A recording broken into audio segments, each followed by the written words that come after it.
भारत की जनगणना भीषण गर्मी के बाद भी चल रही है। जनगणना कर्मचारी घर घर दस्तक दे रहे हैं, लेखा जोखा इकट्ठा कर रहे हैं। प्रथम चरण जनगणना का भी चल रहा है। आसमान से भले ही आग बरस रही हो, धरती भले ही आग उगल रही हो, लेकिन जनगणना कर्मचारी अपने काम को अंजाम देने में जुटे हैं। घर घर दस्तक दे रहे हैं, लोगों से जानकारी हासिल कर रहे हैं। एक एक घर पर जनगणना कर्मचारी पहुंच रहे हैं, पूरा लेखा जोखा इकट्ठा कर रहे हैं। कहाँ किसका मकान है, एक मकान में कौन कौन रहता है। पूर्व में हुई जनगणना के बाद वर्तमान में हो रही जनगणना में काफी भौगोलिक स्थिति में परिवर्तन आया है। तमाम सारे नए भवन बन गए हैं और इन्हीं की गिनती यानी कि गणना की जा रही है। हाँ, ये मकान गणना जनगणना का एक पार्ट है, उसके लिए लगे हुए हैं। और ये हमें जो मुस्तफा कॉलोनी आगरा कैंट का ये क्षेत्र मिला हुआ है और मेरा जो HLB नंबर है वो 209 है।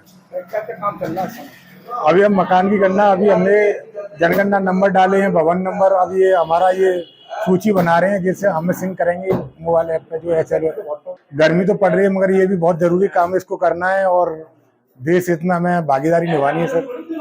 नहीं, मुश्किलें तो है, अब गर्मी है, टेम्परेचर हाई है, बार बार सरकार का अलर्ट आ रहा है कि घर में रहें, घर में रहें, मगर ये भी बहुत जरूरी काम है देश हित के लिए, तो हमें करना है ये। भारत की जनगणना चल रही है। जनगणना बेहद महत्वपूर्ण काम होता है। जनगणना से ही मालूम पड़ता है कि आखिर देश की आबादी कितनी है, संसाधनों की कितनी आवश्यकता है, क्या योजना बननी चाहिए, कितनी बड़ी योजना बननी चाहिए। इसीलिए जनगणना की जाती है। यदि आप जनगणना में सही सटीक जानकारी देंगे तब आपको योजनाओं का लाभ मिल सकेगा। तमाम लोग चीजों को गोपनीय रखते हैं, इससे भविष्य की योजनाओं को नुकसान होता है। राकेश कनौजिया, सी न्यूज़, आगरा।